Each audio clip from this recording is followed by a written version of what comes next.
Michael? I'm just Yes. shocked. All right, we are live. We are here. We're in a That's madhouse. so funny. I thought Nikhil was going to do a little model there for us all for a moment. Oh, you will. Wow, everybody, welcome to the Decision Table. This is the finale of what has been an amazing series. Seriously, using the lens of what I really believe, and obviously, actually, after doing 30 of them, what 30 other leaders do believe as well is that there is a need for a new approach to leadership. So this is the finale to this as a lens on the decision table. So I'm looking forward to it. We have amazing people here, awesome humans. I have Ethan Cody Moore right beside me. I have Janine just over there. You can see her full head, not ours, like ours. Hey, Ethan. We have Dee over there in the corner, representing the East Coast of the USA. We have Nikhil. I don't know who he's representing. Take himself. Who knows? But he's representing. He's here. I represent everyone. I honestly, Respectful. I am irrespectful. I am so grateful you guys are here on the table. Here's the thing. Again, I just want to reestablish there is no judgment, on this table. No. And so everyone can say whatever they want. And as long as it brings respect to others that are on this table, I want to be clear on that. There is no agenda except that I want us to have a look at what has been sort of said. And then I want to see as a collective what we could think as next steps, maybe consider what even maybe it's more conversations around. I'm not sure because I have no idea because I'm not you.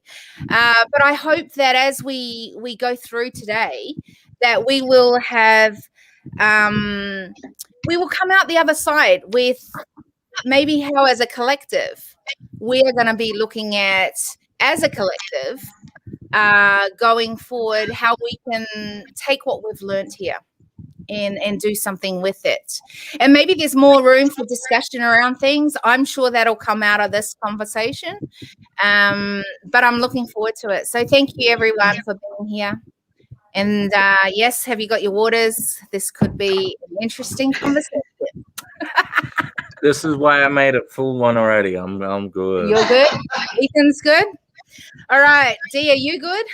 I'm good. I got my water. You're good. Janine's good. Nikhil? I got my tea. Nikhil, you're good? I'm good. When you do that, I think of the car, when you're in a car and you see those bobbing heads.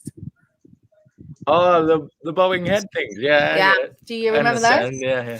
Okay, just be I want you guys to really realize that you don't have to agree on this table on everything that's being said, okay? This is the reason I've brought you guys on here isn't for you all to agree, and maybe we will agree, who knows? But I do want to show you different viewpoints, I guess. Yeah, totally, right? So here's a few things. I just want to go over some of the things that have come out of the need for a new approach. There's been so many, and I'll be writing all of this up into a white paper, but there's been some certain things that have sort of stood out from other things, and that's curiosity, conversations. There's a need for it. There's things like joint purposes, accountability, human connection, an out focus, not in focus, a collaborative kind of new leadership, one that promotes empathy. Let me have a look.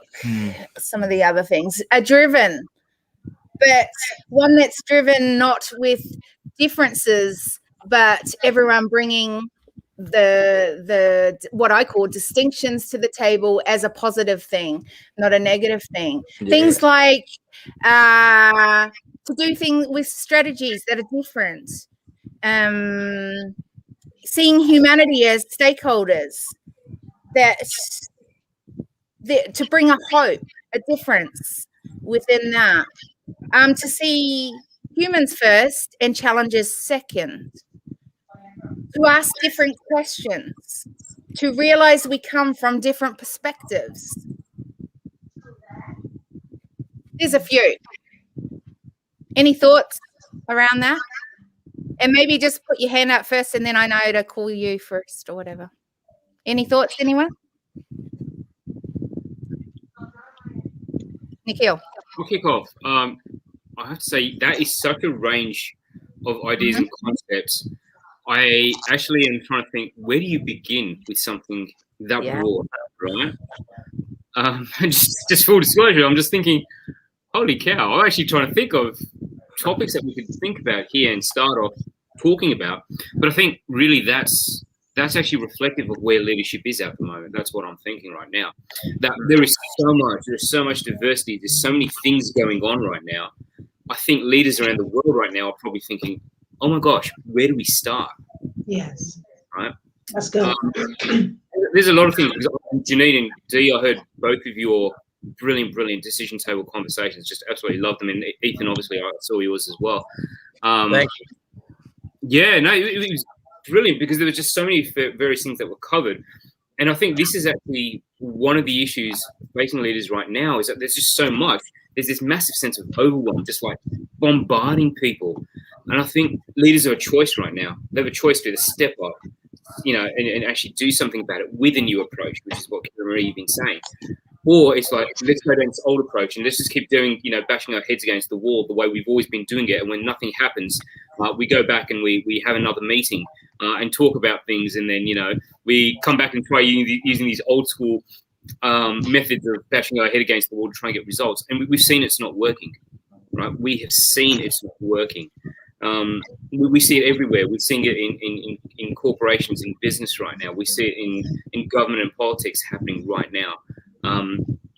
We're seeing it happening in community issues right now. It's because we've hit this point, the convergence point, literally between new thinking and old leadership, and the two just don't work. The two just don't meet. And I think that's really a good place for us to maybe have a chat today. Is that okay? What do we do to bridge that gap? Yeah, I love that. Okay, Dee, some thoughts? Yeah, one thing that you said, Nikhil, that was, well, many things, but one thing that trying to mesh the old with the new, and a lot of leaders are still trying to do that now. And because they're not willing to change, some of the leaders are being left behind.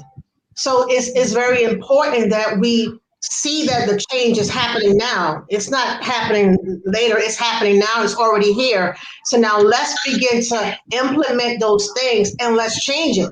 And it's okay when the change feels uncomfortable or we're not sure what to do. That's okay. And I think that's where the uncertainty is, because they're still trying to figure it out. Sometimes you're figuring it out as it's happening because it's new. It's a new thing. So let's go back to what you did that was not working. And when the implementation happens, let's implement based on what you know did not work. Let's sit around the table like we are now and have a discussion and see how can we make it better. And that's what I think a lot of leaders is doing now. So the ones that are not doing it, they're getting left behind. And it's sad to say, but it's true.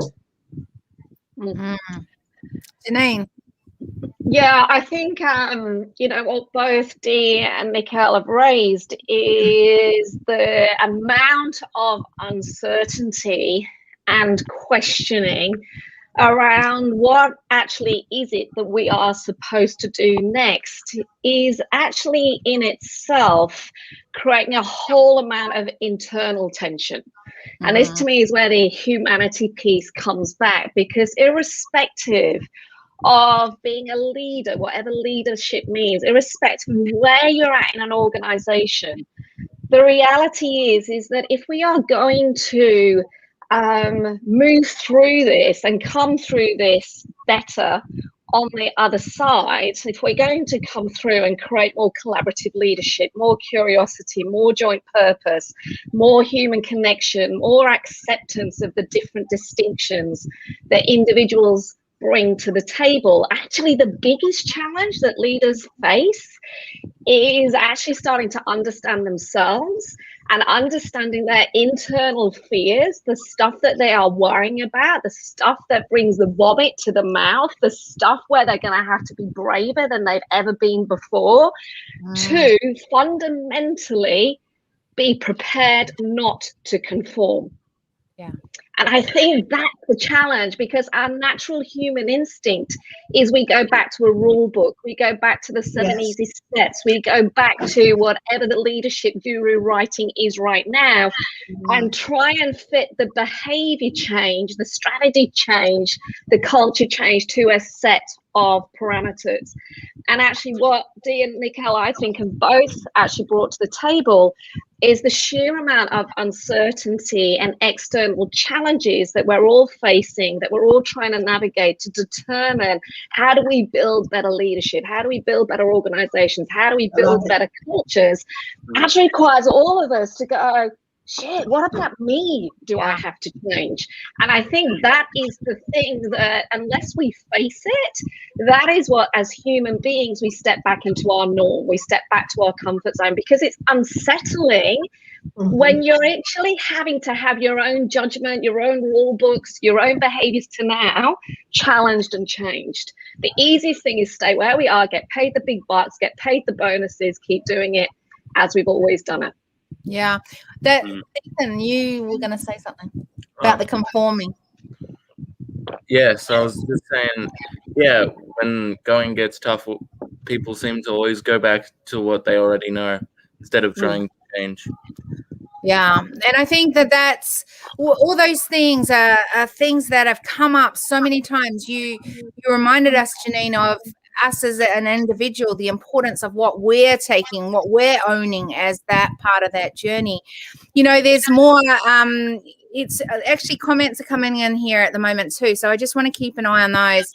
Leaders often don't share their vulnerability or of their fears and problems, etc. Personally, they hide them. You know, the vulnerability and the personal piece of this, as an individual, came up a lot throughout the conversations throughout this time. I remember one of them is just, hey guys. So all of those things are just, you know, brings back to the table that there is so much for us to keep moving on, so much for us to, you know, that like in Nikhil and what you were saying, that could be like overwhelm, could be like don't even know where to start, what to start. And I think that this is why we've got to have these kind of conversations where we are like, as a collective, what do we see as priority? And then Dee, you were I loved how you were just reiterating what he was saying, but also, you know, pushing on to going, well, that's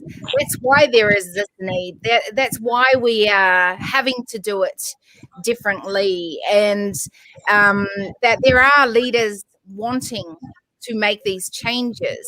And I think that is an interesting point in itself, that there are leaders wanting to do it, but I still feel there are a lot of islands versus the collective. And then Janine, you brought it back into very much the personal side of it, going, yeah, as an individual, what does that look like as a leader, stepping that up and owning it, and where do we take that? And then Ethan, the conforming, oh my goodness, like, you know, this is where it's really hard if we're going to do it different.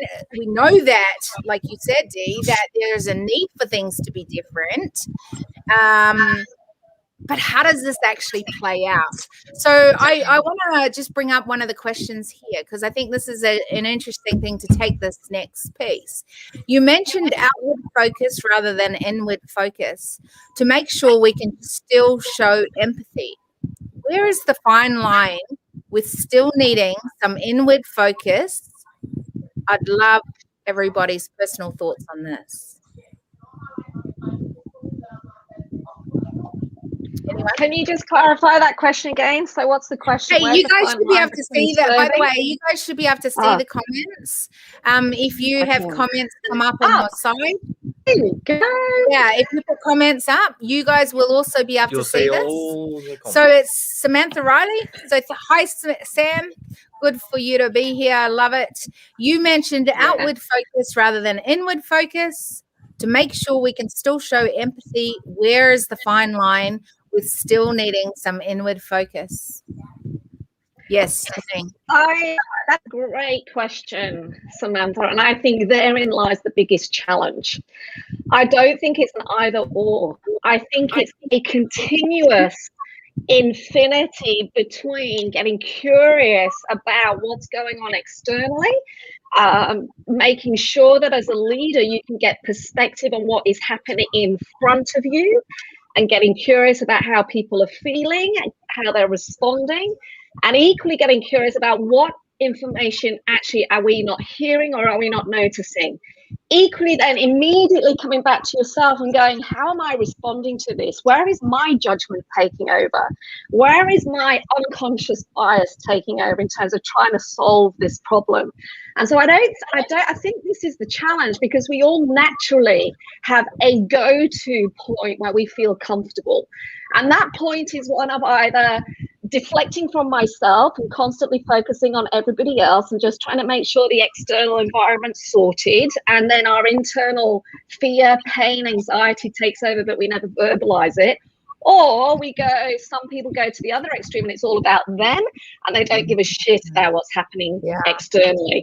And I think this is the balance that all of us have to work with. And this is why it isn't a one size fits all, because as human beings, we are all so different. As human beings, I love your word, we've all got different distinctions. As human beings, we're bringing so much of our life experience, our perspective, our different cultures, our different heritage, our different experiences to how we are making judgments and how we are deciding what's next. And if we're not careful, if we're unable to fluidly keep going outward, inward, realizing that you have nothing to lose, nothing to prove, but essentially ensuring that as a collective, we are meeting each other where we're at, we're constantly learning and we're moving forward, therein lies the biggest challenge. So I don't think it's an either or, it's more a continuum that as individuals, as leaders, we need to start getting curious about. So for example, why am I feeling tension? Why am I feeling angst? Why am I feeling judged? Why am I feeling afraid? Why am I feeling confident? That internal questioning so that you can bring the best of yourself to the conversations to enable momentum to move forward is part of the challenge. Mm-hmm. Yeah, that was very deep. Very good. Yes. I think for me, that question, there needs to be a balance, because sometimes the leaders can be so emotional, connected to the outside, where they forget about themselves. So to me, it really should be a balance. You should be able to know and be aware of what's going on around you and how it can affect you, your family, and your business, like what's going on now. But you still need to be able to have balance within yourself, because a lot of times I noticed that with the leaders, being that they're not focusing on themselves, they look at them and they forget about who they are. They forget about them, so they become so engulfed in their business that they forget their own identity. So when the business is not functioning, they wonder, well, who am I? Because they don't have that balance. So you can't, as a leader, be so focused on the outside and not yourself. So to me, it has to be a balance. As a leader, you have to be able to be balanced, to know what's going on, how to shift and maneuver, how to change if you need to be, but also being able to make sure that you're able to have the correct decisions for yourself.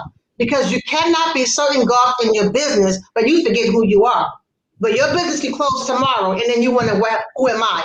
You have no identity outside your business. No, you need balance. I think you need balance to be able to effectively function on both. Any thoughts? I agree. If you don't have balance, well, you're right. Who are you without your business, or who are you in that business? You really do need balance. Yeah. Yep. Nikhil, any thoughts? Yeah, so I love what you guys are saying, but I'm going to be a little bit contrarian.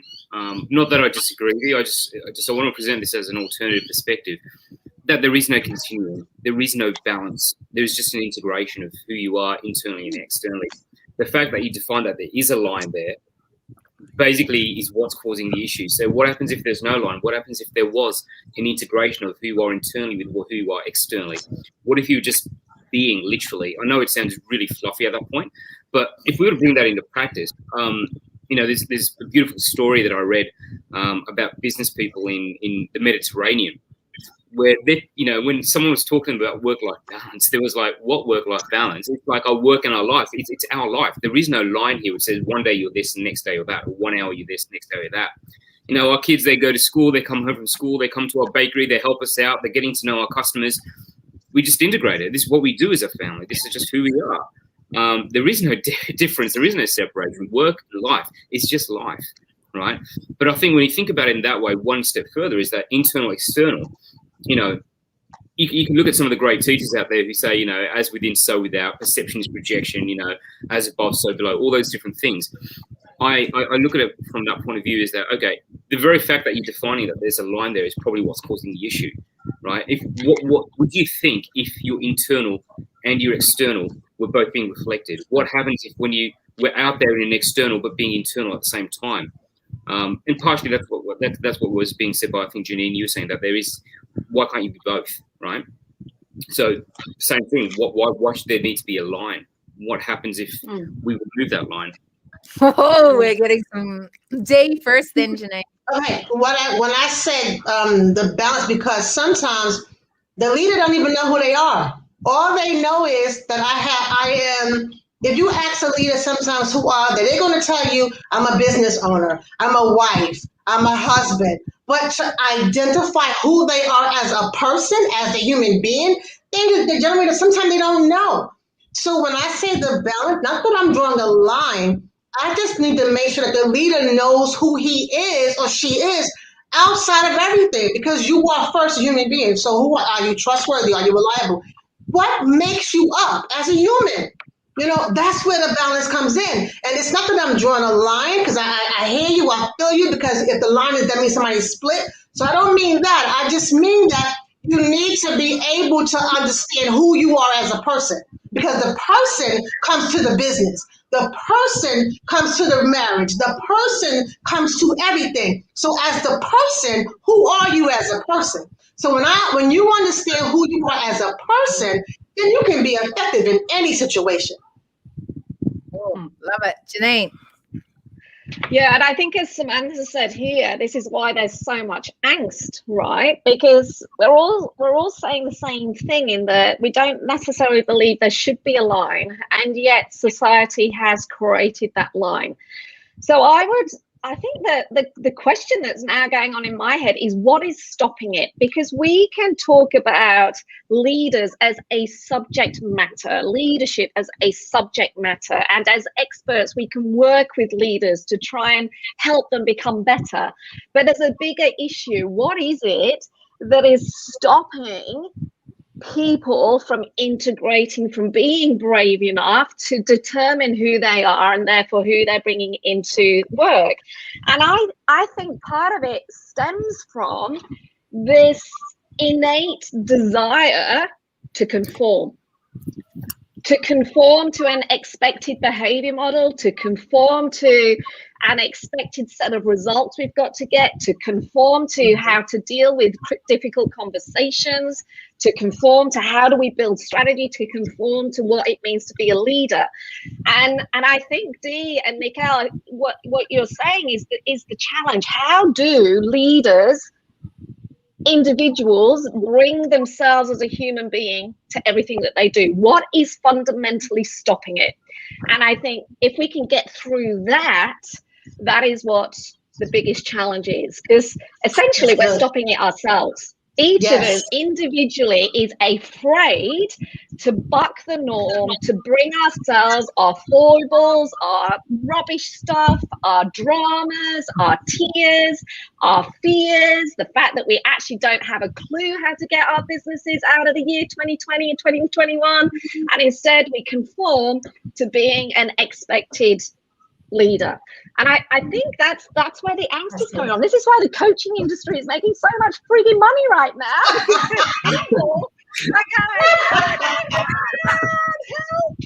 It's so true. Okay, Nikhil, you were about to say something as well. Awesome.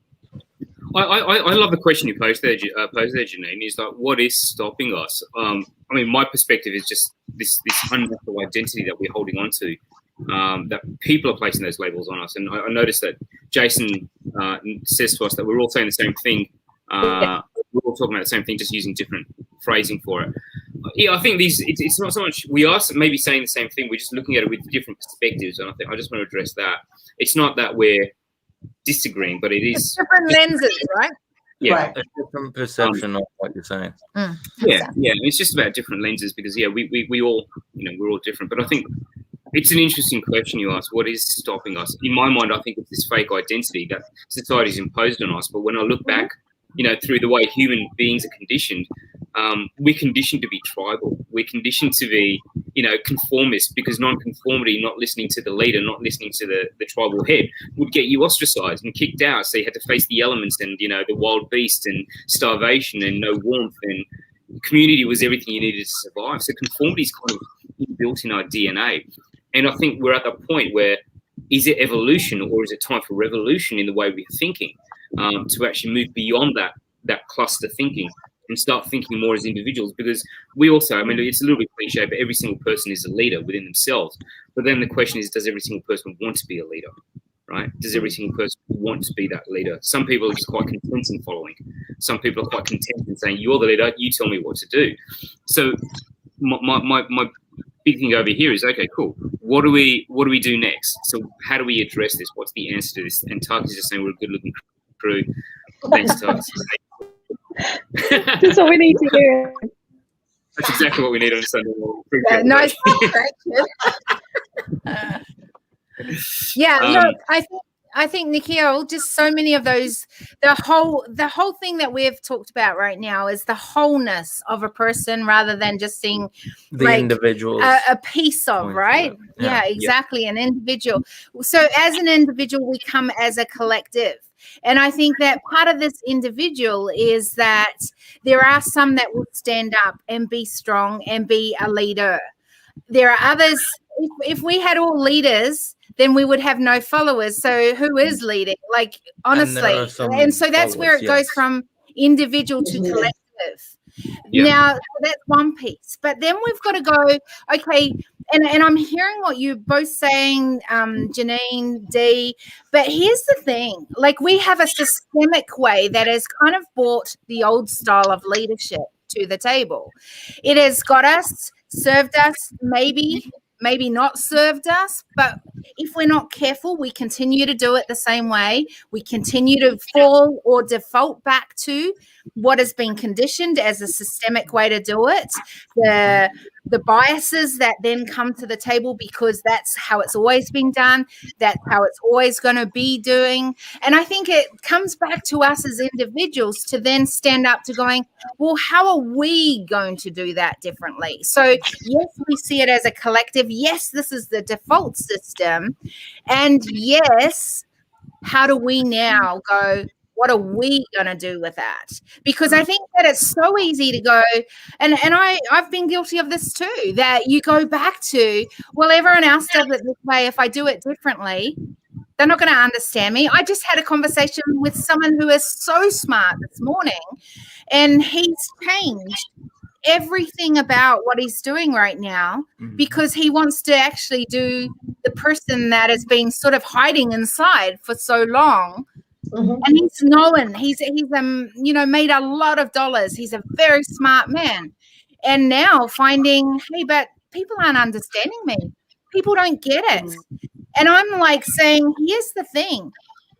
As a leader, and if we have to shift this as individuals, we need to become more confident to stand strong in whatever that is, and to know that if you truly are to stand strong as a leader that is willing to do a new approach to leadership, then it takes for you to be able to pioneer a new way.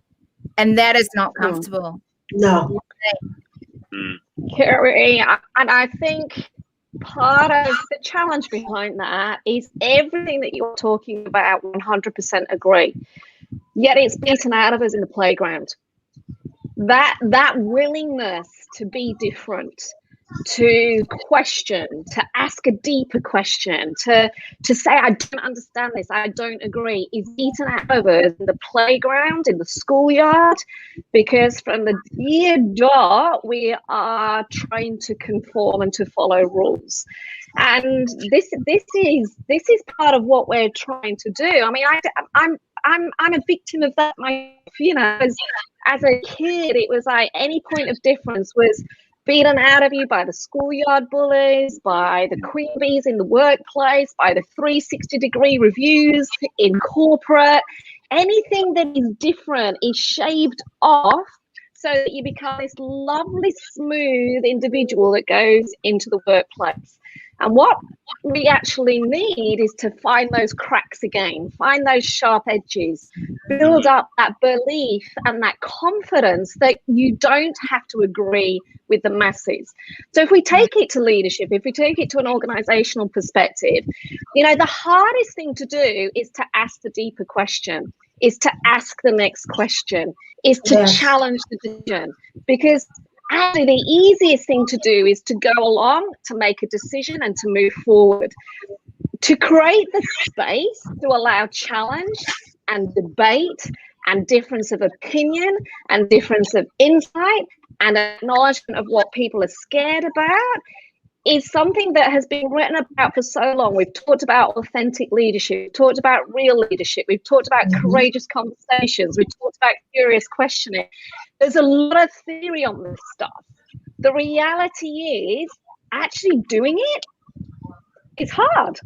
Because again, it requires the individual to essentially have the courage of their conviction to go when everyone around them is saying yes, like your client this morning, when everyone around is saying, but this has been successful for you, why the hell would you change it? The hardest thing is to be the one person, the individual, the person that's talking from heart, not just from head. And I don't know whether as a society we are actually building ground up these skills. We can bash our heads against the big wall, we can train leaders, we can run training programs and write books and all of that stuff. We can do all our jobs as parents, as leaders in a community, but the reality is the world likes us to fit in boxes. And I see it in our own kids' schools. I remember my daughter, who is very much an individual, disagreeing with a set of girls in the playground, and the teachers put together, let's have a listening circle, girls, because we've all got to get on with each other. No, we don't. Yeah.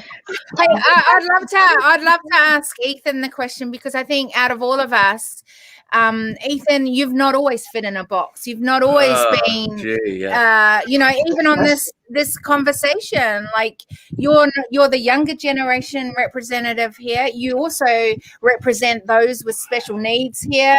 What's it like for you to be the different one, and how can we be bringing that more into what we're doing? Any thoughts?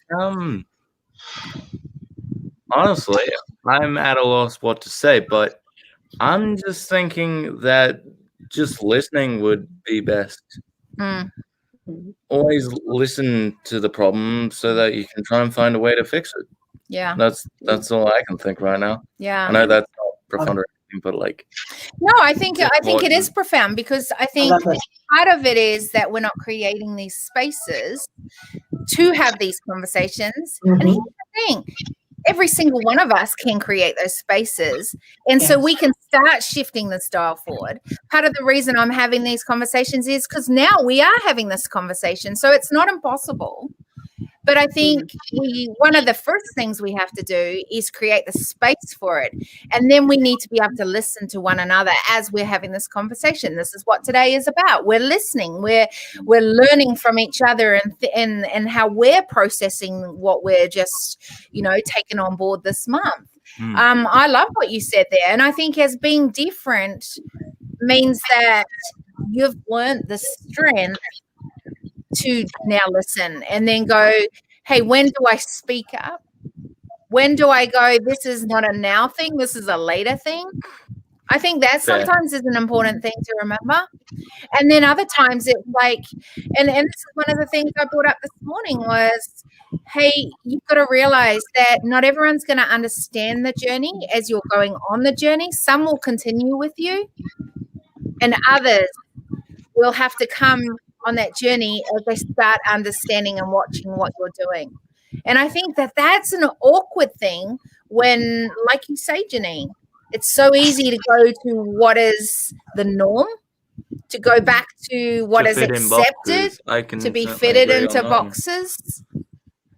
Nikhil, any thought?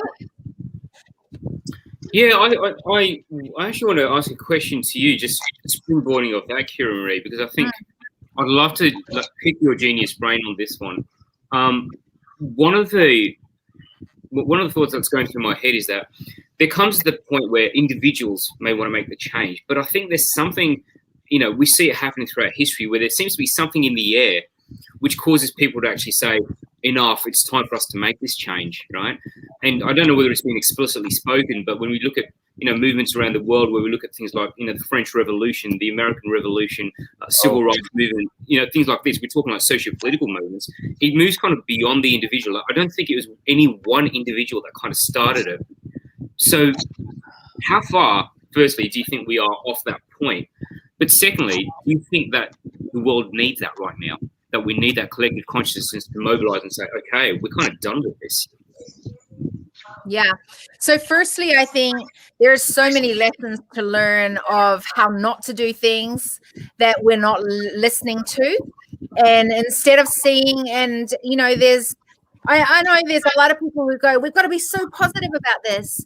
Listening to feedback and identifying gaps is not being negative. It's learning.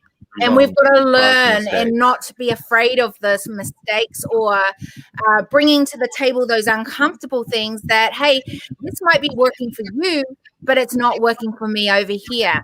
And be comfortable with that. So that's one of the things out of that. I think there's also another piece, and that is as a collective, firstly, you've got to be so strong in who you are and know what you stand for. But as a collective, be willing to go, how do we evolve? How do we not just continue this journey the same? How do we take on board maybe things that could help us to shift this forward? And then what would we need to do and own to then take that as an actual change? And here's the thing. When you get people that are around you that become your collective of that, it draws other people into there because they go, what are you doing that's different to what we're doing over here? And that's where I really am strong about movements. And I think that as we continue as leaders right now, that we need to literally join together as a collaborative, as a collective. Doesn't mean that we all agree, doesn't mean that we all look the same, doesn't mean that we've all got it together. But as a collective, we know that we are evolving. As a collective, we go, our main vision is that we want to add value to humanity, not take away from it. That's our starting point. It's not it's where we want to see things keep evolving to. And then we collectively go, what do we start doing to shift that dial forward? And it becomes not just this big issue or these big issues, because we know there is major pressures on our global economic, social, and environmental challenges across the globe right now. We would need to be, I believe, very stupid if we ignore that right now. Now, this can become so big, so enormous that we don't even know what to do, where to start. Oh, my goodness. I'm just going to leave that for Janine to do because she can do that. No, Dee's got that sorted. I'm not going there. Ethan, he's the one. I'm going to go over to my corner. Nikhil's got this sorted over there. We could say that, right? But I think we have a responsibility. We've created an awareness. Yes. I love that. And when we've got an awareness, we now have a responsibility to go, what are we going to do? How do we shift that? And how do we do it as a collective is going to be way more stronger than as individuals. And that's where it comes back to that individual to as a collective. Dee, I know you wanted to say something. Yeah, I really love that, because listening, you would not even hear the problem if you're not listening.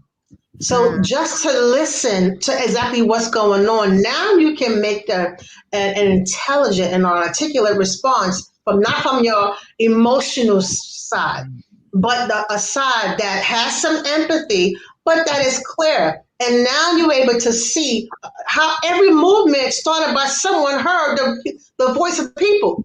They heard what the people were saying, and they wanted to move. And then they joined forces together to make the change.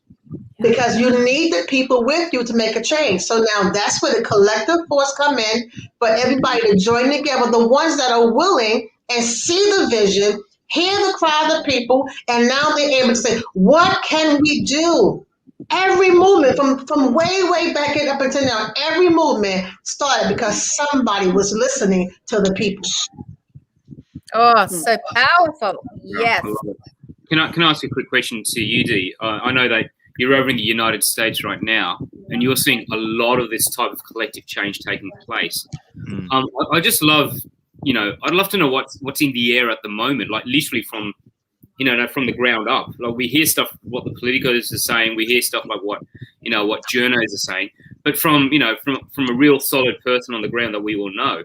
Like, do you feel that energy of change? Do you feel that vibration of, it's time to shift happening right now? Yeah. And what's the buzz there? Like, we really from the grassroots level, like what's the buzz?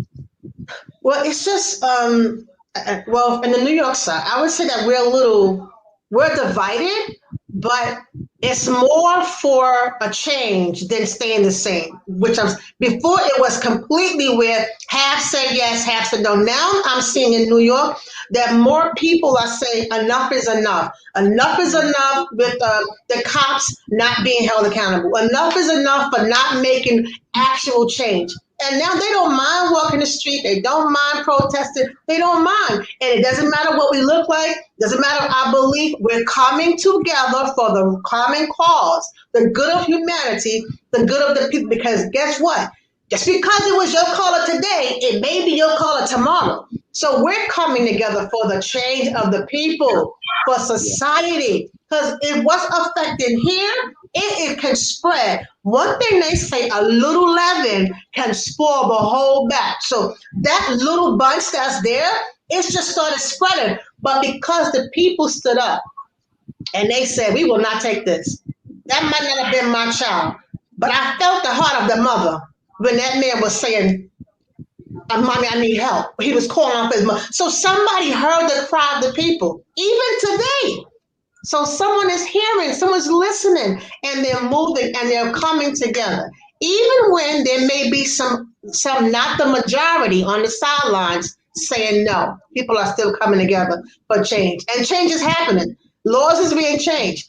The different things are because somebody is standing up. And that's who has the guts to stand up and say enough is enough. Mm-hmm. Yeah, exactly. Okay, so I just want to answer this question. It's been here with Jason. How much depth exists in the doing-based leaders right now? I think leaders need to think what's under the road being built rather than building the road itself. I thought this was an interesting question. So question again is, how much depth exists in the doing-based leaders right now? I think leaders need to think what's under the road being built rather than building the road itself. Wow. I think that talks to what Dee's just shared, to be honest, in that something happens which causes people to start going, enough is enough, and essentially the shift is changing. So as if we take big business or leaders that are continuing to keep going in the way that they've gone, actually what's happened 2019, 2020, going into 2021, is this momentum is starting to build at the grassroots level, which is what Dee has just shared. And I think what happens is that reaches such a scale, it's the stuff under the road, which again then comes back to what Ethan was saying, is the leaders that don't listen to the momentum that is happening outside of their control are the ones that will build businesses that are not relevant to the people.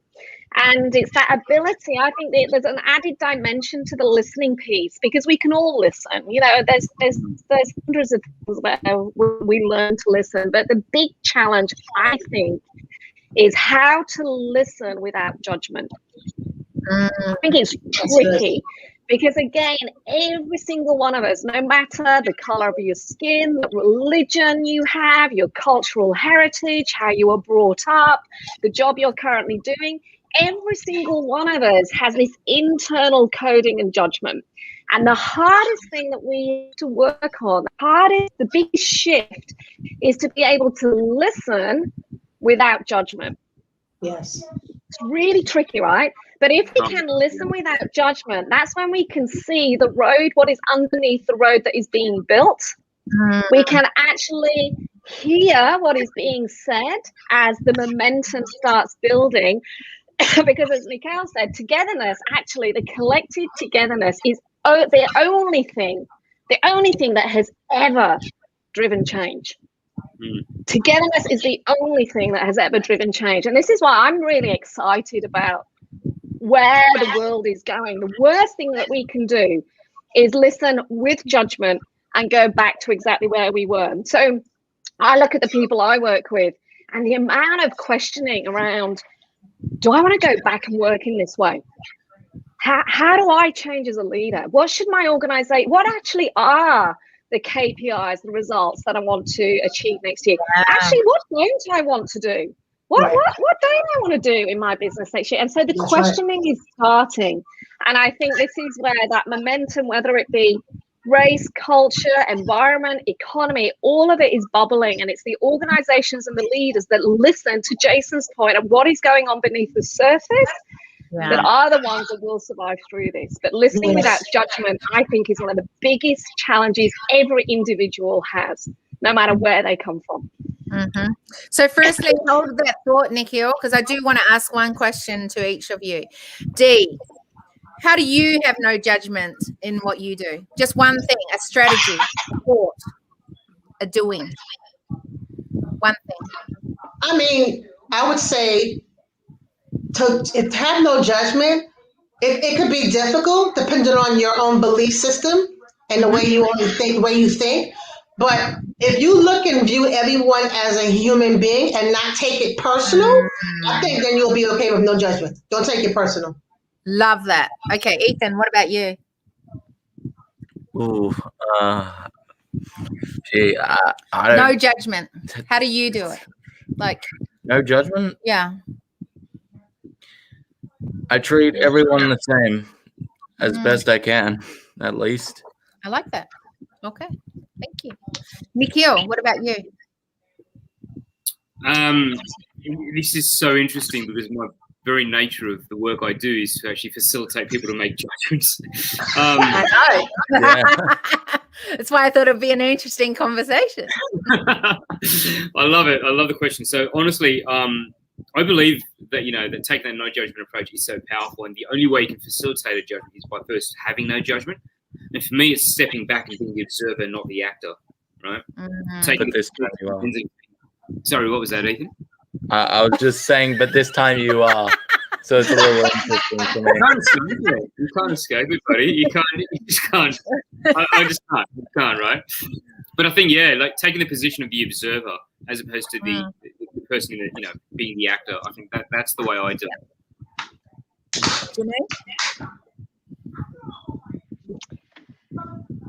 Me? Yeah. You see, I think it's an acceptance that we all judge.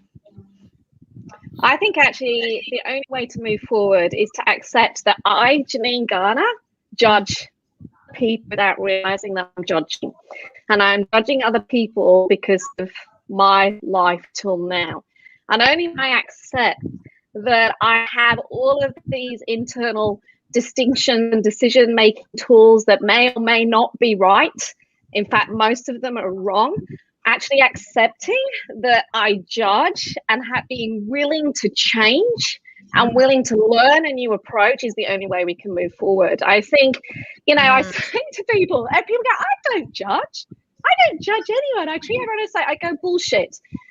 You walk down a supermarket, you pick up all of those wonderful magazines, and you see Kim Kardashian on the cover. You go, of course she looks like that. She's got all of that health. She's got all of that money. Blah, blah, blah. You judge. We judge each other all the time. And I think until we can own that is one of the horrendous flaws of each of us as human beings, and until we can be prepared to relearn, to have our judgments to now challenged and changed, until we are prepared to actually go, you know what, every single day of every single moment, I am learning to become a better human being, then again, I think that's part of the challenge of humanity. It's part of the challenge of leadership. It's part of the challenge of change. It's understanding that we all judge. We all do. But it doesn't mean that we're wrong or right. It's just understand and be prepared to change. Be prepared to have the difficult conversations. Be prepared to go, oh my God, I never realized that that's what I was bringing to my decisions. Oh God. And instead of beating yourself up about it, just go, shit, I need to change. Where's that come from? Where has that belief system come from? So I think for me, it's an understanding, it's an acceptance that I judge.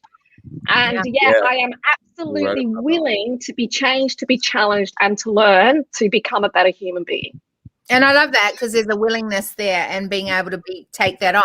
I think all of those were brilliant. I think, if I think about what is one that I do, one of the reasons I don't have a pre-conversation with people who come on the decision table is actually on purpose. One of the things that I don't do is go, what do you do? Who do you work with? How do you do that?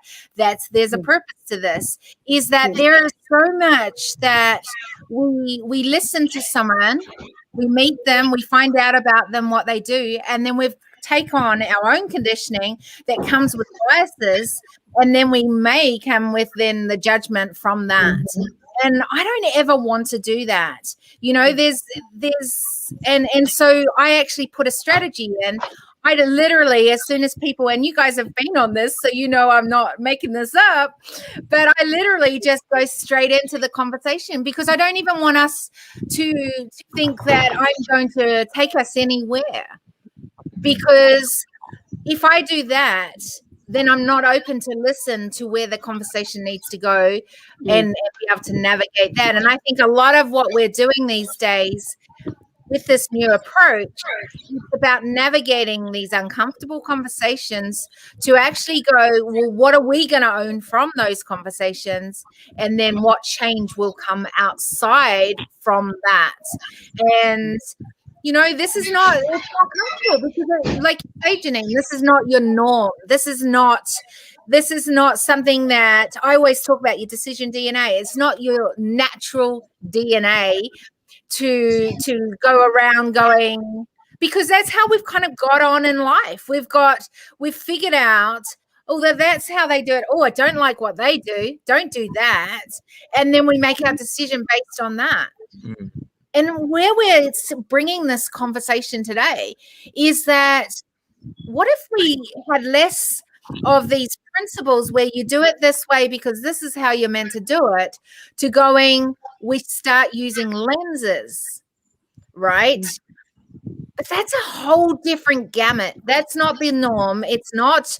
And a lot of us as leaders don't even know how to navigate it. Right. Let alone want to have these conversations. Come on. There's many that don't even want that. So we've already established there's some people that honestly don't want to come on this journey. And that's okay. But keep doing it the old way and you'll keep getting the same results. Right. But if you're wanting something to change, if you want change to happen, then there has to be a willingness for us to have uncomfortable conversations. Yeah. How do we even do that? And how do we navigate that? And so for many won't even go into this piece because this next piece is uncomfortable. And as humans, we go towards what we know, what we're comfortable with, rather than going to things that are tricky, things that are uncomfortable, and maybe we don't even know what to say. Maybe we don't even know how to navigate this. Yes. I know you've got some thoughts. D. Yeah, one thing too, sometimes just to release yourself because you want to control the atmosphere, you want to control the situation. Leaders sometimes don't want to release themselves. They want to be in control because they felt that power of already being in control. So now when you come to a situation that you're not aware of, you don't want to release control because you don't want to be afraid to say, I don't know. It's okay when you go into uncertainty. It's okay because now you're uncomfortable. Actually, when you're uncomfortable, you can grow a little bit because you're uncomfortable. It's in a space you're not aware of. So now you're going to have to learn something new, which makes people uncomfortable. Yeah. I love what Jason's said, his last point in that comment. Is it about doing what's right rather than being right? And I think, D, that's where the uncomfortable place comes because, for so many, the ego or the need for power or the need to be liked actually fuels the need to be right. And it is stepping into that uncomfortable place to go, you know what? I potentially don't have the answer here. I actually don't know what to do. Actually, maybe I have fucked up until now. Actually, maybe I am not the best leader to take this organization to where it needs to go. Maybe it's time for me to back up or off or to, and it's that uncomfortable because human beings, naturally we hang on to our safety space. And I think that uncomfortable thing, you say, I'm like Jason again, I'm just reading his comments. I love the uncomfortable zone. I do too, because to me that's where opportunity exists. Yes. And I think as leaders, our job is to create uncomfortable zones, because it's only when we shake it up, it's only when people start feeling a little bit uncomfortable, where you push it just a bit, that the truth comes out. The real views, the real opinions, and we've got to be brave enough to shake it up. We've got to be brave enough to push buttons, to hear the truth, to hear the opportunity.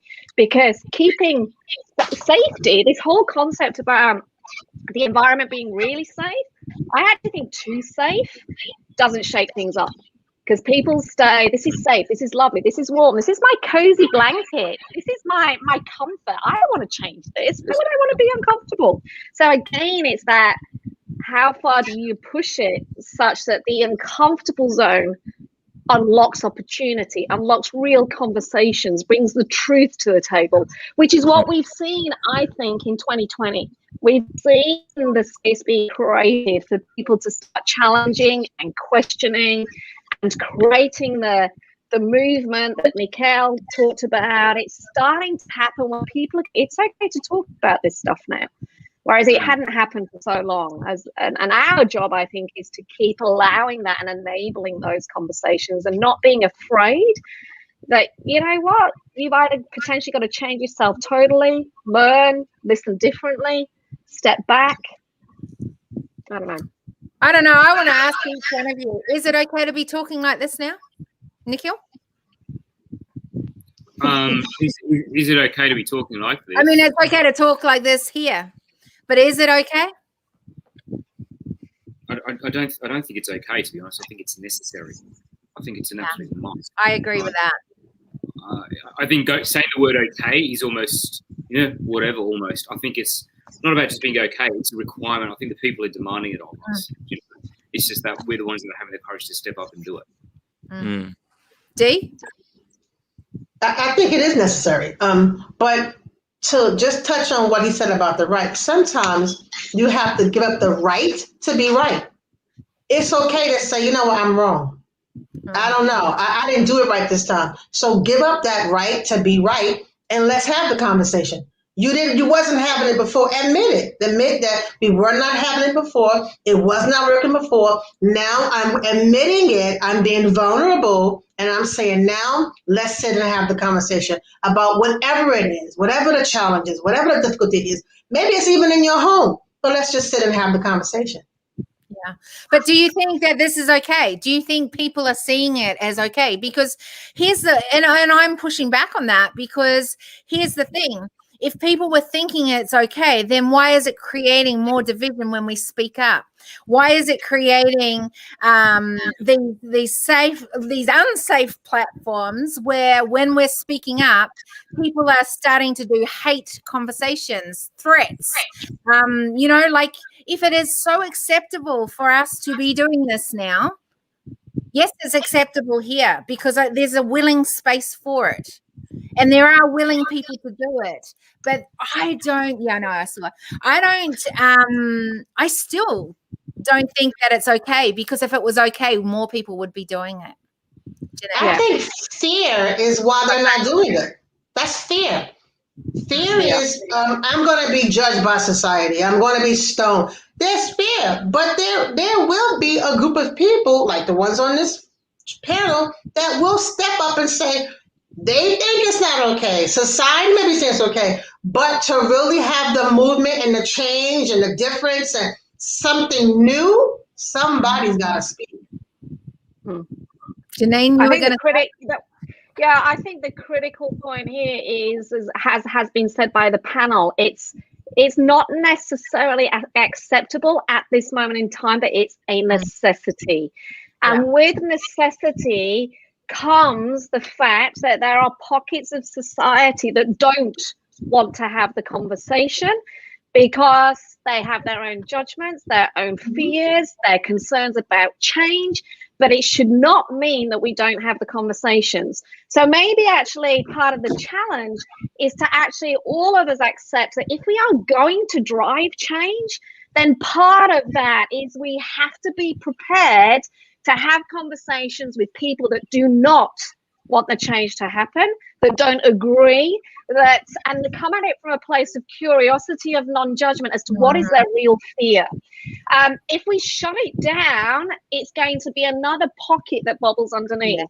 And I think, as Dee said, more of us, like the people that you've spoken to this month, that are brave enough to ask difficult questions, to have themselves challenged, to listen without judgment, to be prepared to take one action closer. And whether you're doing that in your own home, in your community, in your business, as a government, that is how. But the only thing that will ever drive change is us together. And when change starts happening, there are always going to be people that are fighting against it. Yes. The decision we've got to make is, are we prepared to have that battle?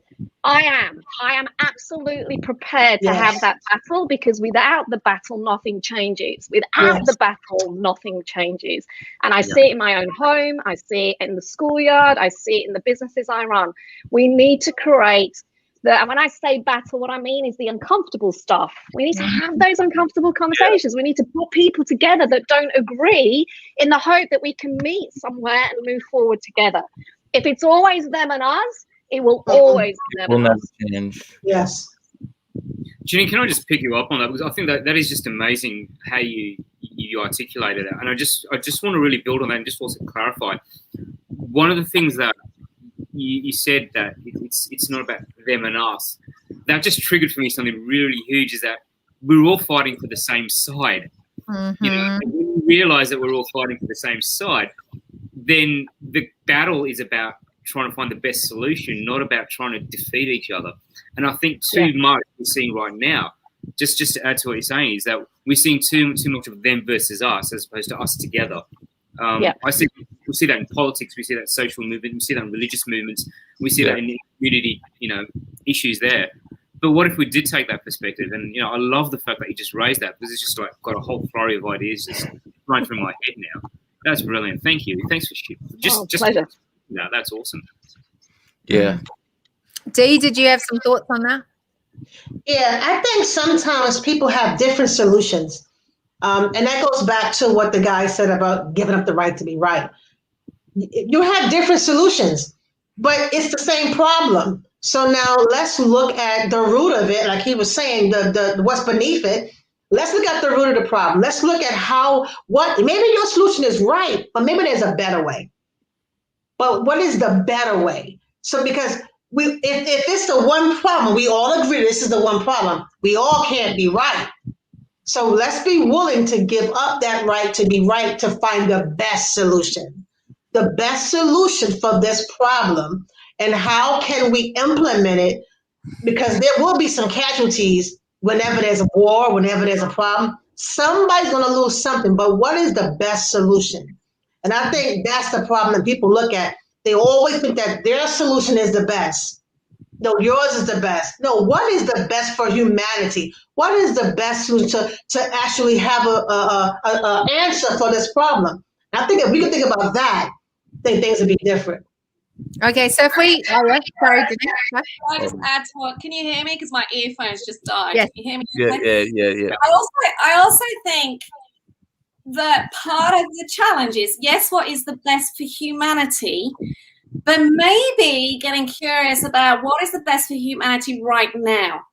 So maybe it isn't about going, we want to go from here to here, but actually if we go from here to here, we are making a step in the right direction. Correct. And maybe if we started accepting that what is right for now isn't necessarily right for the ideal future, but actually right for now is stepping us in the right direction. And maybe that's where all of us have to learn the art of compromise of what is right now. Right. So, Janine, I would take that a step even further, and that is going back to what you said, Dee, and something that is so strong on my heart, which is we go back to the decision table saying that humanity are the stakeholders. That's our ultimate thing. We want value there. But the reality is we're not there. So have a look at our starting point. And I think that's what we've been talking about. That's the conversation, is our starting point. Yeah. And going back on what you said, Janine, is so how do we go from our starting point, which is here, to making sure that every decision we make is actually using the lens of humanity as stakeholders? That gap is so big. Yes. And so what we need to now do is go, how do we do the next step? And it's not that changes. We want to be there. That's where we're aiming for. That is the core vision that we are shifting and working towards. And I think that this is often the thing, that we think if it's too big, whether it's in whatever anyone is building right now, I want to be having, a business, an organization that has no judgment or all inclusive, right? And we go, that sounds so great. I'll do that one day. That one day could be today. Every decision you make can be working towards inclusive environment or a non-inclusive environment, right? But it shifts you towards having a time where everything becomes inclusive in the way that you are building the culture. And I think if we can go back to this whole new approach to leadership is, and we know that and work out as a collective, what that core vision is that we're working towards. And the conversation today feels like that it's adding value, not taking away from humanity going forward. Then what is our next step out? We know we've started to, having conversation around problems.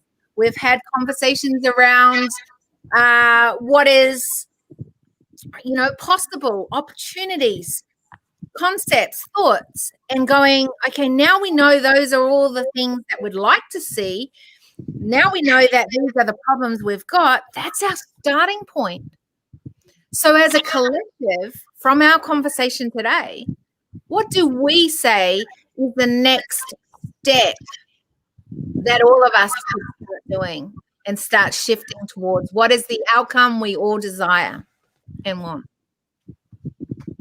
We're going to do it differently, but how could we as a collective agree that this could be the next step? Maybe it's as simple as all of us are going to agree that we don't want judgment zone in what we're doing, building in our own little spheres, whatever. I'm not sure. I'd love thoughts. That's good. Oh, Ethan. I was just looking at one of the comments while you guys were talking about, but one of the ones that caught my eye was, do we need a 1,000-year plan? I couldn't help but smile and laugh, but maybe it will take a long time, but that's fine. Change takes a long time. Oh, I love that. Yes. And that's the thing with sustainability, and why I talk about sustainability all the time. Sustainability is not the quick fix. We're not saying, hey, now we know all this, put these 3 things in place, it's all going to go away. Boom. Right? We're not saying that. We're saying, hey, over time, what are some of those shifts that we can do in our culture that we're creating, helping to create, because all of us help to create what culture is out there in the leadership landscape right now.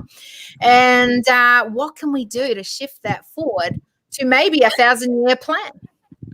I love your challenge, Kira Marie, of putting humanity at the center of decision making.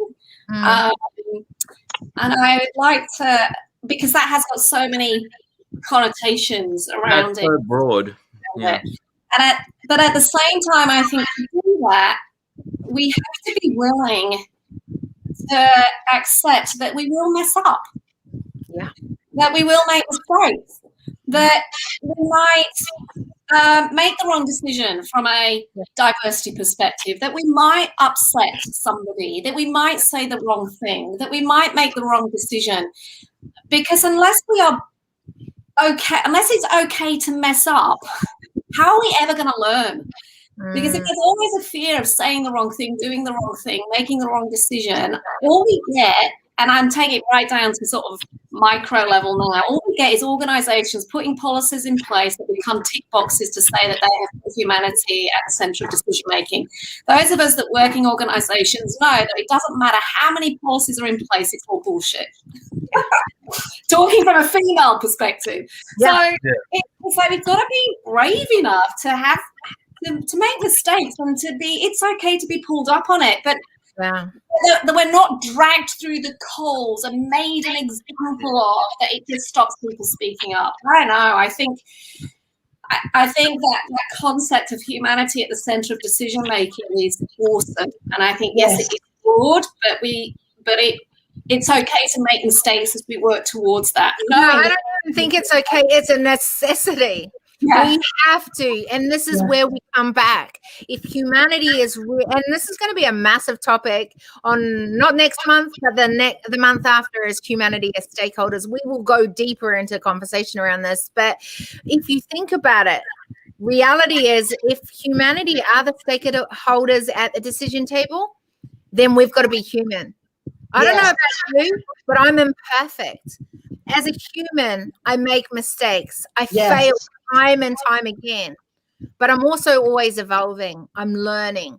And I think that if we can bring that back into leadership, as a human, we turn up as a human, as a leader, and leadership is going to look different. Leadership is going to change.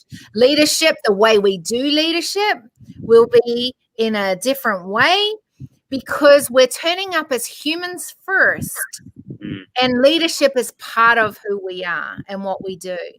And we want to be doing that more effectively, because from that comes the impact that we bring to the table. And if we truly are thinking about the impact that we're bringing as a leader, then we will care what decisions we are making at the decision table. And that's kind of what it is. So let's bring this all back together. We have said there's this new approach needed. We go, yes, humanity as stakeholders at the center, but then we go, how do we now do this in a micro way? How do we start doing, what do we agree on here? We might disagree on the different ways that it can be done, but maybe there's something that we can take as a step that we do all agree on. What could that be? Nikhil, any thoughts? Oh, geez. I mean, look, my first reflection of that, well, it starts with the individual. Like you've got to be willing to step up yourself. But I think that's almost a bit of a platitude, to be honest. I think it goes much deeper than that. And I think what we're going to do is we need to be respectful, but challenging our current beliefs around what it is that we're doing, about what it is we're believing. Because if we just keep believing the things that we've always done, and we use that as a lens to go through, well, this is the way it worked, then we're going to keep doing that. No matter how much we keep saying we want to be the new approach to leadership, we need to actually rattle those beliefs at our very core. As Dee said, yeah. It's exactly, that's what it is. We've got to rattle our beliefs at our own individual core, but also not be afraid to then question those who are nearest and dearest to us, and then take that out further into the community. I think that's a progressive thing. Yeah. Where it is, we need to challenge our own individual beliefs, not just accept them for what they are. So I get that, but how do we do that as a collective that have been on this conversation? Otherwise, we're just having a lovely conversation, right? And nothing changes from this conversation. I haven't learned anything. I'm not taking anything from this. Maybe I am, but how do we know that a change has happened? And maybe it's just that we start questioning differently. I don't know. Like, that's what I'm interested to hear from you guys, and then figure out what this could be as a collective. Come back to me on that. I think that the one thing, and this is it, that there is a one thing that we can agree on from this table, and that will be something we put in place or do differently that will start helping to shift this dial forward. One thing I think too, it goes back to identity too. First, you need to identify what is it that you want to change. What is it in your leadership style or whatever area? What is it that you want to change? And then when you say you want to change it, now implement it. These conversations are happening. They're happening here. They're happening somewhere else. Maybe it's a trickle, but it's happening somewhere. So if you're listening and you're tuning into the conversation, I go back to what I said before. Where did you find yourself in this conversation? Because if it's going to start with you, and you want to be part of the change, then you need to find out what areas that you want to be different in. What areas do you want to correct? A lot of times from childhood, from society, from our school, we were taught so many different things. Like Nikhil said, let's go back and let's evaluate that. If it does not serve you for where you are right now, how about we let it go? How about we change that because it doesn't serve us anymore? And now let's find out the areas that we can control and can change. And maybe that means letting it go. Maybe it means just being released in those areas because they're not a part of who you are right now, because you are evolving. You are changing. Let's embrace that change. And sometimes that's very hard. But to really be a part of what's happening now, you have to embrace it. The world is changing right now. So if you sit and you say, well, I'm going to sit in my house, then you're going to go stir crazy. So why don't you change something and be different?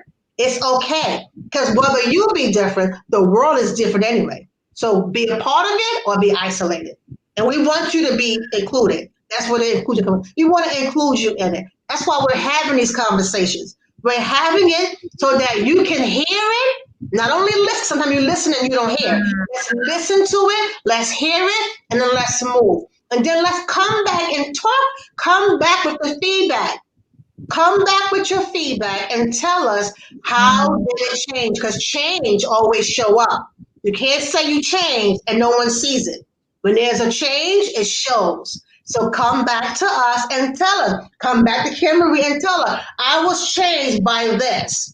I used to do this. That's how we're able to see that there's because somebody is coming up, being bold to say, listen, I found myself in that conversation and I changed.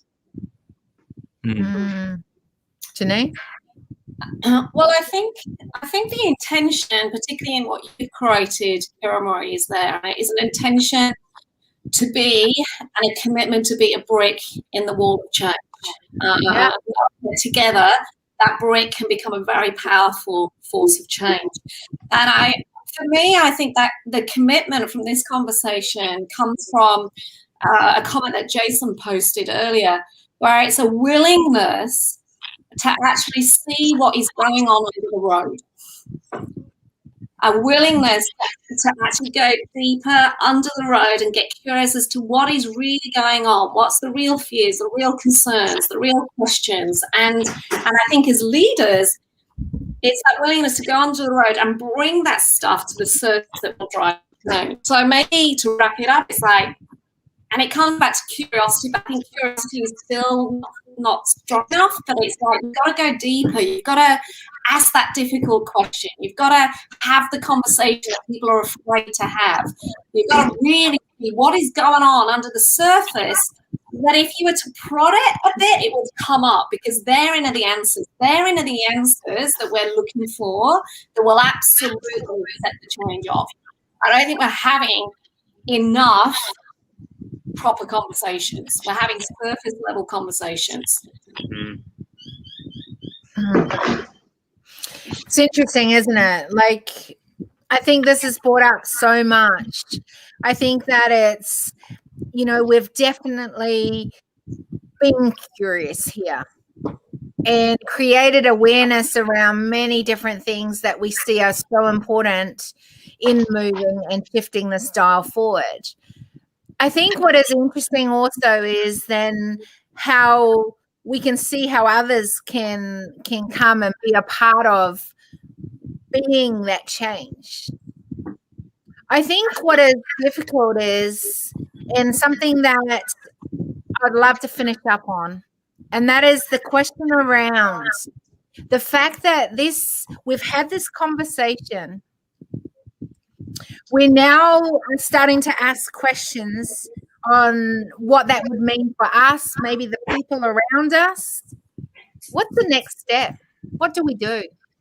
And I'd love to hear from every single one. What's the next step? Dee? I'm sorry. It's all right. I'll do someone else first. Janine, what's the next step? I think that's part of the challenge, is that there is a 1, 2, 3, 4, 5, 6 to this, which is probably why we're all having the same conversation. But there are so many next steps. I think that if we're really wanting to put humanity at the centre of decision making, if we're really truly wanting to create that 1,000-year plan, if we're really truly wanting to create a legacy and a new way of living and working as humanity, then we have to accept that this is an ongoing process, and that every single day making sure that all of those things become part of how you interact, how you connect, how you make decisions, how you say yes or no. And it's a commitment to doing things differently, not reverting into comfort zone. It could be the deeper questions. It could be that judgment. It could be asking the difficult question. It could be standing up for somebody that is quietly, you can see has something to say, but is scared to speak. It could be challenging the person at the top on their decisions that they're making. It could be pulling out policies that are now outdated. So it's so deep, Kira Marie. I love it. There is a step one. I think it's about lots of steps. And are you here? Are you on it with me? I love it. Nico? I think for me, if there was a next step for me, probably similar to what Jenny was saying, but I think the way I'd articulate it for myself is that I need to have the courage to step forth and talk to people, to talk to more people. I mean, I've got some pretty zany ideas, and usually I keep them to myself, but I think that's part of me being a leader is that I think he thinks he keeps it to himself, but now I want to know I've heard some zany ideas. Maybe I don't keep them to myself, but maybe what I do need to do is I need to be more firm and more stronger in them, and accept my own difference in who I am, and understand that I may not be fitting that mold of traditional leadership, and that's okay. That's perfectly fine, because by my own definition, not everyone's going to be a leader. Some people may want to follow, but I know I'm the guy that wants to instigate change. And there's certain things that I want to see out there. Now, do I have the courage to go out and do that? That's my discomfort. You know, sometimes I'm too scared of saying things because I'm like, oh, crap, I'm going to rock the boat. You know what I mean? Oh, geez, I'm just going to be, you know, ostracized from my family, my community, whatever. So I think it's like, well, what's the worst that's going to happen? Hey, I'm not going to starve. Wild animals ain't going to get me. I think it is okay. Have the courage, step up, you know, and just speak it. Speak your truth. I don't say that more for myself, but I say that for other people out there who are kind of resonating with the same vibration I am. Love it. Dee? I love what y'all are saying, and I think too, how to change, how to do the next step. How about you just change the area that you're in? Sometimes you want to go and you want to say, I want to change the world, but you have a little area right here in your home. You have a little area right in your block. Maybe that you are assigned to your block. How about you go and change there? It's sometimes just start small. That little space, that one person you go to change can have a nation inside them that's going to change it. How about you start there? A lot of times, sometimes just start small. The little things can add up and really, really make a big impact. But we minimize the little thing. We want to go for the real big, big thing. If you're not there, don't let that not stop you. Start in your own home. Start on your block. How about start when you go to the store and you pass somebody? Ask yourself, is there anything that I can do when I wake up in the morning? Is there someone that I need to change? Is there someone that I may pass by that I may say something nice to them? And the reason why I say that, because I remember a group of us as leaders went out. We didn't go out for nothing big, nothing. We just went out and went to an event. But this one lady said, if no one says nothing to me, I'm going to take my life. And because we went over to her and showed kindness, she said, I am forever changed. I thought no one loved me. So sometimes the change is just telling someone that good morning or just acknowledging them. That is a big change. And because of what that lady said, whenever I go out, whenever I get up, who can I make? What change can I make? Who can I speak to? Sometimes I say to them, I don't know them, I may say, not cast my belief on anyone, but I may say, Jesus loves you. Oh, I love you. So people that I don't even know. Why? Because somebody told me one day that they love me and it changed my life. So I remember those little cycles, those little things that you was implemented in your own life that changed you. How about you pass them on? Each one teach one, right? Let's pass it on to someone else, and you never know what kind of change they can make. Love that. What about you, Ethan? That is a very interesting story. Powerful, hey? Yeah. And it's in the little things that often it brings the big change, thing. Right? What about you? How can you, or what have you taken from this conversation? Well, I could have said this a long time ago, but words have a very great power to them. Yeah. So what we're saying has been pretty powerful, right? Yeah. I think the one thing, just to finish up, and I want to thank every single one of you for being here, Ethan, Dee, Nikhil, Janine. What a privilege and an honor to have you just so open here at the table. What I think is one of the things that we can all agree on is that there is a commitment to us shifting that dial forward, and that change needed, and for each one of us to be a part of that change, and that this is a journey. It doesn't happen overnight. It's a process. And this conversation has begun a process of how we can step forward, how we can be part of the change, and that we're not isolated. Because already we've got a few people who are collectively thinking, hey, we need to commit to this. We need to keep shifting the dial, and we are wanting to see humanity as stakeholders at the decision table. And I think, that is such a privilege to be in this space with others that are going to be, from this moment, continue maybe, or going to, or evolve to the next level of what that looks like. And I think for me, I'm very grateful to know that there are others that want to see leadership, go to its next level. Yeah.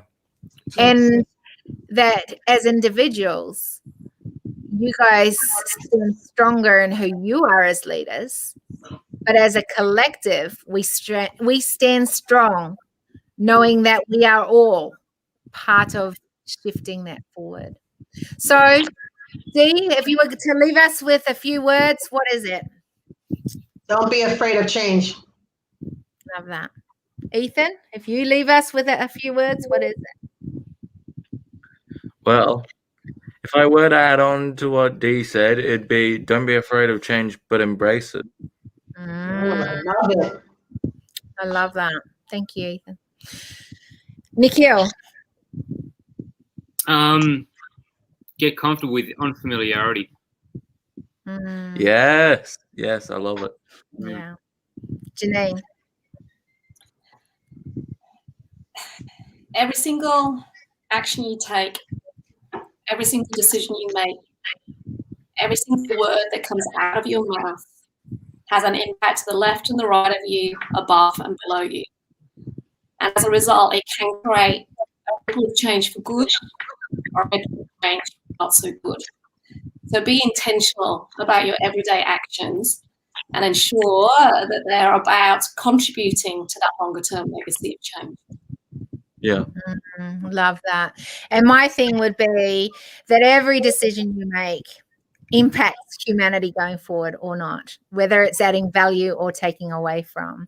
So let's be part of the change that is needed, that we all agree on is needed and continues to be needed.